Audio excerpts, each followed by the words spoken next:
우연이란 말을 우리가 자주 씁니다. 우연. 아무 인과관계 없이 뜻하지 않게 일어난 일이라는 뜻이죠. 그러나 하나님 나라에서는 우연처럼 보이는 일도 우연이 아닌 경우가 많이 있습니다. 지금 우리가 이 비가 왔던 이날 오후에 여기까지 와서 또 함께 같은 공간에서 예배드리는 것, 이것도 우연이 아닙니다. 그래서 우리 옆에 있는 분들에게 우리의 만남은 우연이 아닙니다. 한번 좀 고백했으면 좋겠어요. 우리의 만남은 우연이 아닙니다. 오늘 룻기 2장에는 여러분들이 너무나 잘 아는 이야기죠. 룻이 보아스를 만나게 되는 언뜻 보면 우연한 만남과 같은 우연한 그러한 사건이 나옵니다. 그런데 오늘 이 만남이 어떻게 필연으로 이어지는지 그것을 우리가 함께 살펴보며 은혜를 나누고자 합니다. 저희가 이제 지난주에는 룻기서 1장을 저희 육바교에서 나눴는데 그 1장에는 나오미라는 여인의 비극을 살펴봤습니다. 한 여인이 정말 당할 수 있는 온갖 역경을 다 겪은, 우리가 얘기를 안 해도 잘 알 거예요. 희망을 찾아서 모압으로 이스라엘을 떠나 모압으로 갔는데 거기서 마주했던 삶은 절망이었죠. 그곳에서 남편이 죽었습니다. 그리고 두 아들도 죽게 되었죠. 그곳에 이주한 지 10년 만에 과부가 되었습니다. 그리고 아들의 아내들, 그러니까 두 며느리가 남았죠. 새 과부가 남게 되죠. 생각만 해도 심란합니다. 근데 그때 마침 하나님께서 유다 백성들을 돌보셔서 양식을 주셨다라는 그러한 소식이 들려왔습니다. 그래서 나오미는 베들레헴으로 돌아갈 결심을 하게 되죠. 그리고 시어머니와 운명을 같이 하고자 결심했던 룻이 이제 나오미를 따라 나섭니다. 베들레헴으로 향하는 두 과부의 귀향. 정말 그야말로 아무 별 기대가 보이지 않는 그러한 인생의 모습입니다. 그들이 베들레헴에 이르렀을 때 사람들이 몰려들었습니다. 웅성웅성 됐습니다. 제가 나오미가 아닌가? 저 사람 나오미가 아닌가? 사람들이 서로 속삭였습니다. 자, 이 말을 듣고 나오미가 대답을 하죠. 1장 20절, 21절 같이 한번 읽겠습니다. 나를 나오미라 부르지 말고 나를 마라라 부르라. 이는 전능자가 나를 심히 괴롭게 하셨음이니라. 내가 풍족하게 나갔더니 여호와께서 내게 비어 돌아오게 하셨느니라. 여호와께서는 나를 징벌하셨고 전능자가 나를 괴롭게 하셨거늘 너희가 어찌 나를 나오미라 부르느냐. 나오미의 이름의 뜻은 기쁨입니다. 그런데 마라는 쓰다라는 뜻이에요. 괴롭다라는 뜻입니다. 나오미는 전능자가 나를 괴롭게 했다라고 그렇게 고백합니다. 그런데 이것은 하나님을 원망하는 말이 아닙니다. 자신의 인생이 괴롭게 된 것은 자신의 잘못된 선택인 것, 그리고 그에 대한 하나님의 징벌인 것을 그가 겸손히 받아들였기 때문에 할 수 있는 말이었습니다. 그래서 나오미는 자신의 그 비참한 신세를 포장하지 않았습니다. 그녀는 빈손이 되고 나서야 비로소 하나님의 시각으로 자신의 인생을 바라볼 수 있게 되었습니다. 이렇게 현실에 있는 것들을 넘어서서 하나님 한 분을 바라보고 주목할 때 그 인생의 치유와 회복이 시작이 되는 것입니다. 룻기서 1장 22절 읽겠습니다. 나오미가 모압 지방에서 그의 며느리 모압 여인 룻과 함께 돌아왔는데 그들이 보리추수 시작할 때에 베들레헴에 이르렀더라. 이 두 과부가 베들레헴에 이르렀을 때는 보리추수가 시작되는 6월절이었습니다. 해마다 6월절이 되면 그때가 바로 보리추수 기간이거든요. 이스라엘은. 자, 그런데 이때 왔다는 것도 우연이 아니었습니다.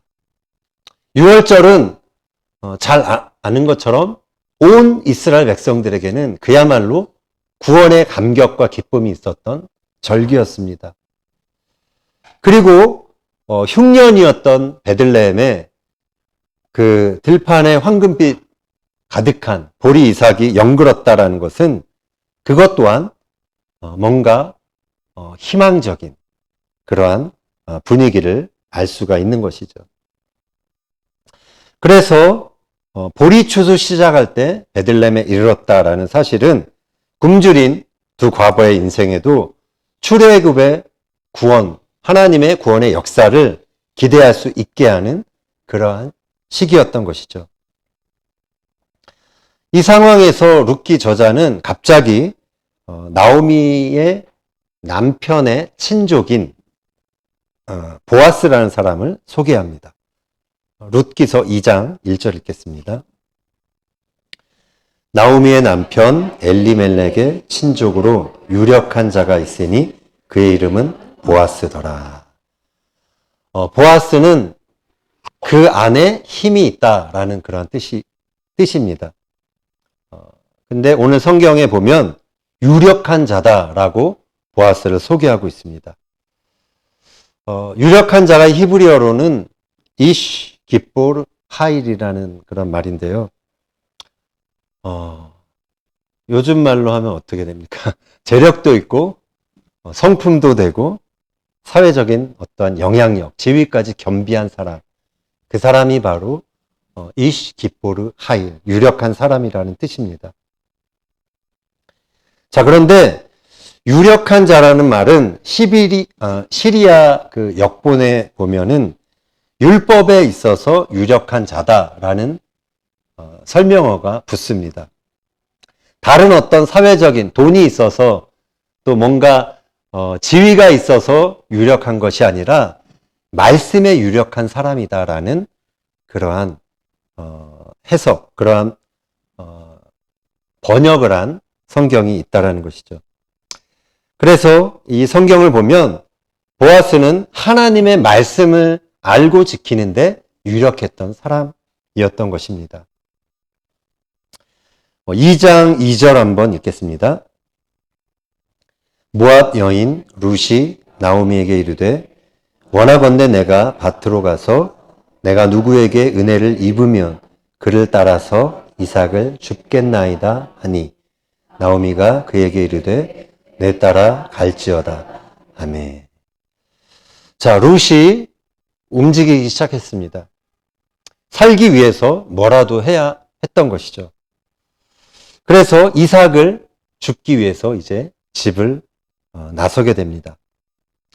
룻이 누구의 밭에 가서 이삭을 줍게 될 것인가? 3절 보겠습니다. 룻이 가서 베는 자를 따라 밭에서 이삭을 줍는데 우연히 엘리멜렉의 친족 보아스에게 속한 밭에 이르렀더라. 자, 룻이 이른 곳은 보아스라는 사람의 밭이었습니다. 성경 기자가 굳이 우연이라는 말을 쓰는 게 참 좀 재밌는 것 같아요. 룻이 우연히 그곳에 이르렀다라고 기록하고 있습니다. 우연히는 히브리어로 미크레라는 단어인데요. 만나진 어떤 것, 우연한 사건, 기회라는 뜻이 있습니다. 성경에서 우연히는 한 사람, 한 인생의 뜻밖의 벌어지는 일을 말하는데, 근데 사실 성경에 나오는 우연은 그 뒤에, 사람은 모르지만 그 뒤에 하나님의 섭리가 있는 그러한 만남을 의미하는 것이죠. 하나님이 작정하신 것이기 때문에 발생하는 사건이 성경에 나오는 우연인 것입니다. 룻은 그곳이 보아스의 밭인지 모르고 이삭을 줍다가 그곳에 이르렀지만 룻이 이르게 된 것은 결국 하나님의 이끄심, 하나님의 섭리였다라는 것이죠. 4절 읽겠습니다. 마침 보아스가 베들레헴에서부터 와서 베는 자들에게 이르되 여호와께서 너희와 함께 하시기를 원하노라 하니 그들이 대답하되 여호와께서 당신에게 복 주시기를 원하나이다 하니라. 자, 여기도 마침이라는 표현이 나옵니다. 보아스가 다른 데 볼 일도 있었을 텐데 마침 자기 밭, 그 영역에, 그 구역에 어떤 일이 있는지 보러 나온 것이었어요. 그래서 마침이란 표현도 우연히 일어난 일을 강조하는 표현입니다. 히브리어로는 힌네, 보라라는 뜻입니다. 그러니까 좀 이것을 이제 마침이라는 말로 좀 의역을 했는데, 이 장면에서 일어나는 하나님의 섭리를 주목하라, 보라라는 그런 의미가 있습니다. 그래서 하필이면 그 시간에 보아스가 그곳에서 땀 흘리며 열심히 이삭을 줍고 있는 룻을 보게 된 것이죠. 그래서 이들의 만남은 결코 우연이 아니었던 것이죠. 인간의 눈에는 우연히 마침 일어난 사건처럼 보이지만 하나님은 이를 우리가 이제 뒤에 이야기를 알겠지만 필연으로 하나님께서 이끌어 가시는 것이죠. 룻기서에서 가장 중요한 개념이 있다면 헤세드라는 단어입니다. 한 번쯤은 들어보셨는지 모르겠습니다. 헤세드, 은혜, 자비, 인애, 이런 말로 성경에서는 번역이 됩니다. 원래 의미는 계약을 맺은 상대방에게 베푸는 돌봄의 의무, 상호적인 의무를 뜻하는 말입니다. 자, 그런데 룻기의 배경은 사사시대였습니다. 자기 소견에 옳은 대로 그렇게 살아가는 시대였습니다. 그러한 시대에 하나님의 말씀을 지키기 위해 열심으로 살았던 사람을 찾아보기 힘들었을 것입니다. 헤세드를 실천하는 것, 그것은 힘든 일이었을 것입니다.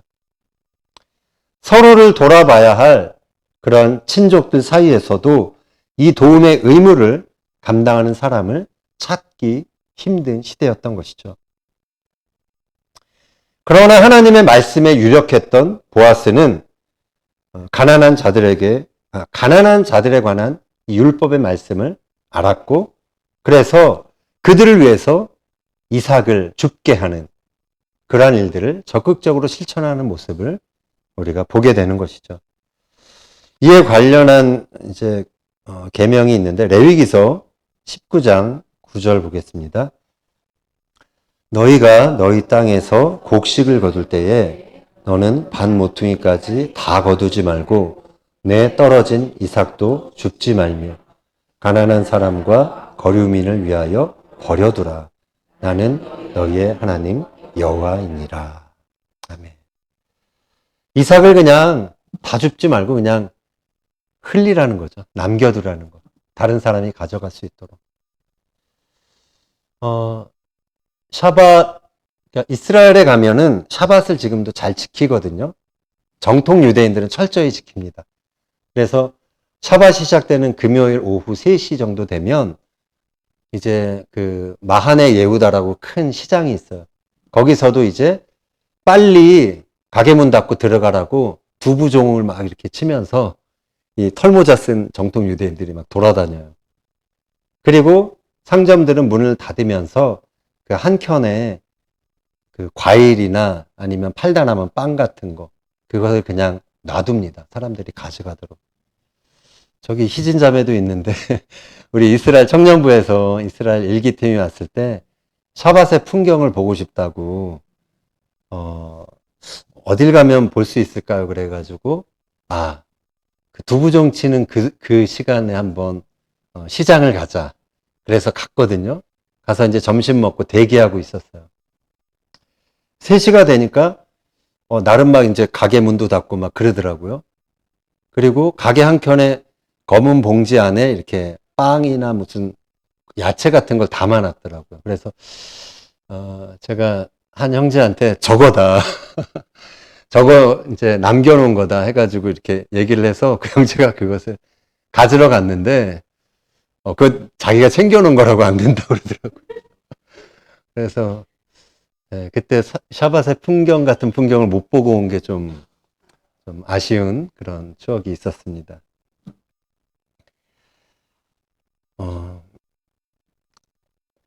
보아스가 그래서 이 율법에 있는 이 계명의 말씀, 가난한 자들 위해서 이삭을 버려두라, 이 말씀을 실천하는, 그래서 가난한 사람을 위해서 막 악착같이 자기 소유로 다 끌어모으는 사람이 아니라 이렇게 이삭을 흘리는 그런 헤세드의 사람이었다 할 수 있습니다. 그래서 이삭을 흘리는 것이 헤세드를 실천하는 한 가지 행위였다라는 것이죠. 그런데 보아스는 소문을 통해서 이 룻이라는 여자도 헤세드를 행하는 여자라는 사실을 듣게 되었습니다. 룻기서 2장 11절 12절 읽겠습니다. 보아스가 그에게 대답하여 이르되 내 남편이 죽은 후로 내가 시어머니에게 행한 모든 것과 내 부모와 고국을 떠나 전에 알지 못하던 백성에게로 온 일이 내게 분명히 알려졌느니라. 여호와께서 내가 행한 일에 보답하시기를 원하며 이스라엘의 하나님 여호와께서 그의 날개 아래에 보호를 받으러 온 내게 온전한 상 주시기를 원하노라 하는지라. 아멘. 보아스는 이 룻이 남편이 죽은 후에 시어머니를 위해서 어떻게 헌신을 했는지 알고 있었습니다. 그리고 홀로 된 시어머니를 모시기 위해 얼마나 그 희생을 각오하고 유대 땅으로 왔는지 그 사실에 대해서도 알고 있었습니다. 그래서 보아스는 룻을 위해서 특별한 배려를 해줍니다. 일꾼들에게 추수한 곡식 다발, 거기서 일부러 이삭을 흘리라고 이야기를 합니다. 그래서 그날 룻이 준 보리 이삭은 한 에바, 약 22리터 정도, 두 사람이 한 달 정도 먹을 수 있는 그러한 많은 양의 이삭을 줍게 되었습니다. 룻이 그것을 가져다가 빵을 만들어 시어머니와 배불리 먹게 됩니다. 자, 이것은 배고픔과 절망 가운데 있었던 두 과부에게는 그들의 마음을 흔드는, 기쁘게 했던 그러한 사건이었습니다. 그래서 시어머니 나오미가 질문하죠. 오늘 이것을 어디서 주었느냐? 어디서 일을 하였느냐? 너를 본 자에게 복이 있기를 원한다라고 그렇게 말합니다. 줄인 자에게 배부름이 얼마나 감사한 일이겠습니까? 룻은 나오미에게 오늘 일하게 한 사람의 이름은 보아스입니다 라고 그렇게 이야기합니다. 그러자 나오미가 이렇게 말하는데 2장 20절 읽겠습니다. 그가 여호와로부터 복받기를 원하노라. 그가 살아있는 자와 죽은 자에게 은혜 베풀기를 그치지 아니하도다. 여기서 은혜 베풀다, 은혜가 바로 헤세드라는 말입니다. 헤세드는 언약에 근거한 사랑입니다. 언약을 맺은 자기 백성에게 베푸시는 하나님의 사랑이 헤세드인 것이죠. 그런데 하나님의 그 헤세드를 알고 경험한 사람이 그 하나님이 원하시는 헤세드를 실천할 수 있는 것입니다. 보아스는 하나님의 말씀에 유력했기 때문에 그 역시 하나님의 그 언약에 기초한 사랑, 그것을 실천할 수 있는 사람이 되었던 것입니다. 나오미는 이 보아스 루트에게서 하나님의 그 사랑, 하나님의 헤세드를 맛보게 된 것이죠. 그래서 나오미는 보아스를 칭송합니다.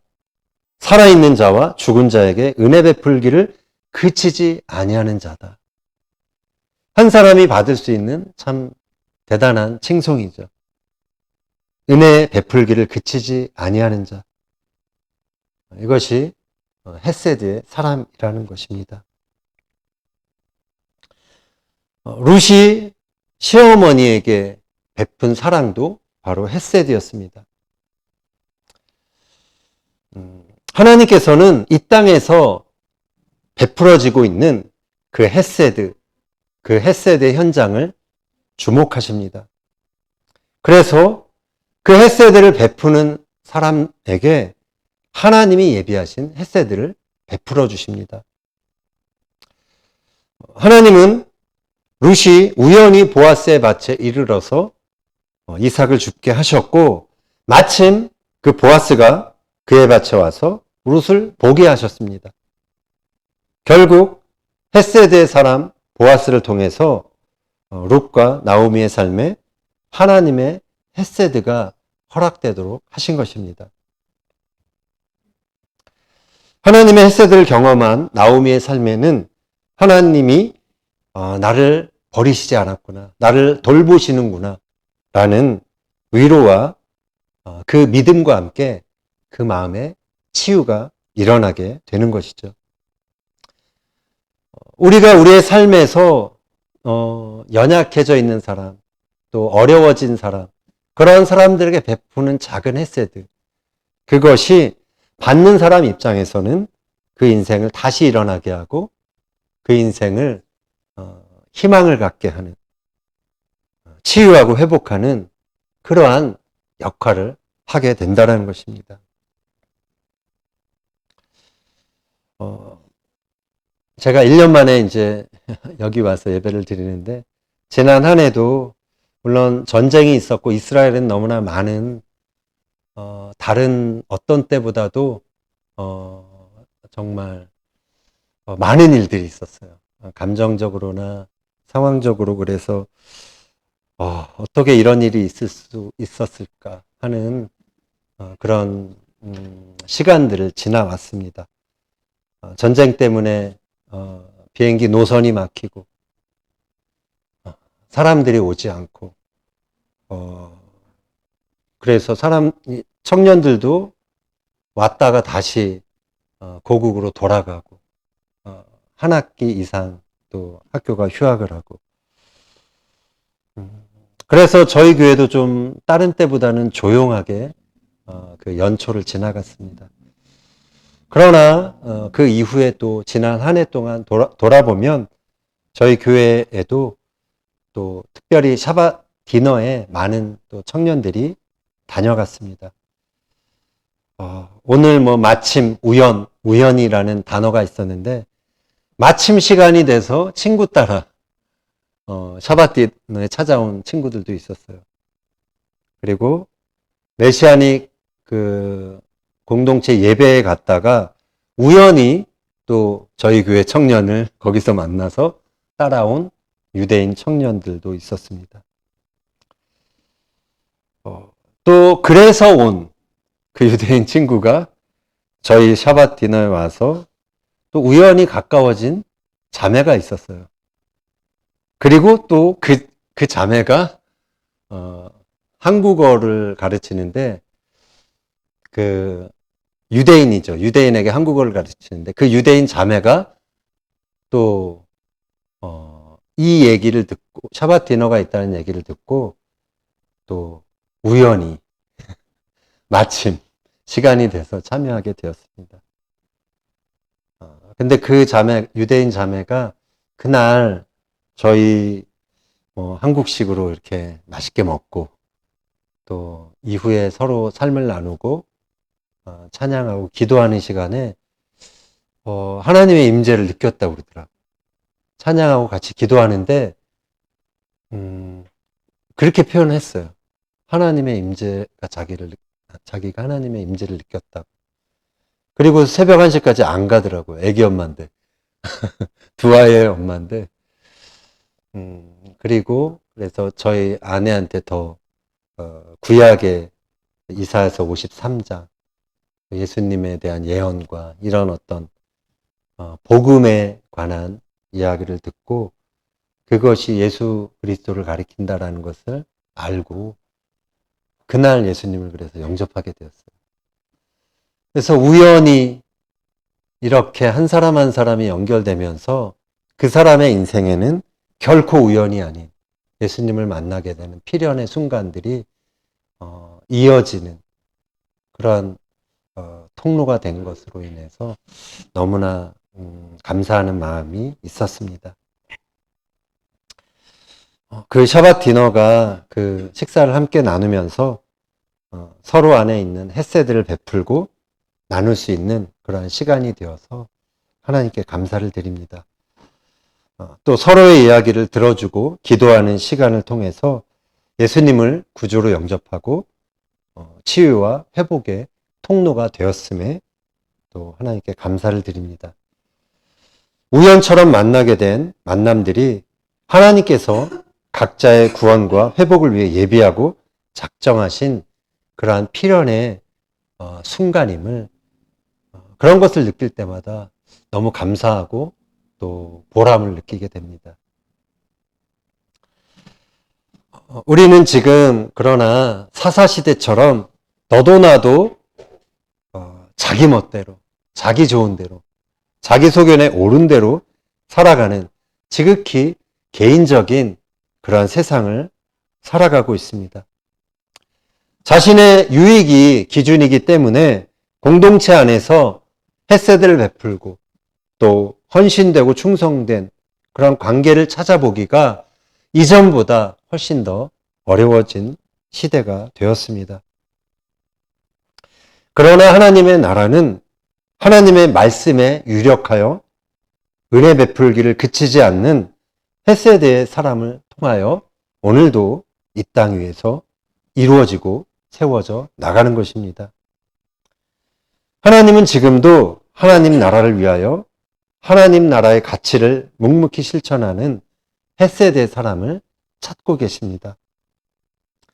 하나님은 우리가 이 땅에서 베푸는 작은 헤세드를 주목하시고 그 헤세드를 통하여 한 사람 한 사람의 구원과 회복이라는 필연을 만들어내시길 원하십니다.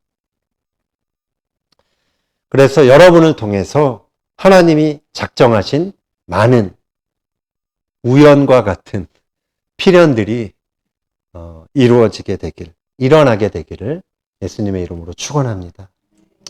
우리가 포기하지 않고 충성스럽게 베푼 그 작은 헤세드를 통하여 더 많은 사람들이 힘을 얻고 구원받고 회복되는 그러한 은혜가 있기를 예수님의 이름으로 축원합니다.